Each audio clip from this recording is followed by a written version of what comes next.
Breaking news చూస్తున్నాము. కాసేపట్లో ఇండి కూటమి నేతల సమావేశం జరగనుంది. ప్రధానంగా నియోజకవర్గాల పునర్విభజన బిల్లుపై చర్చించబోతున్నారు. ఇప్పటికే దక్షిణాది రాష్ట్రాలు డీలిమిటేషన్ ను వ్యతిరేకిస్తున్నాయి.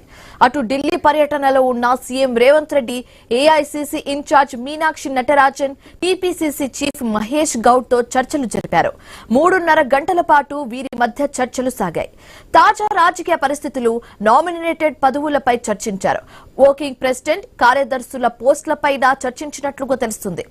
1-2 రోజుల్లో కుల సంఘాల కార్పొరేషన్ల భర్తీపై కూడా క్లారిటీ వచ్చే అవకాశం ఉంది. డీలిమిటేషన్ వల్ల తెలంగాణకు నష్టం జరిగితే ఊరుకోనేది లేదని సీఎం రేవంత్ రెడ్డి అంటున్నారు.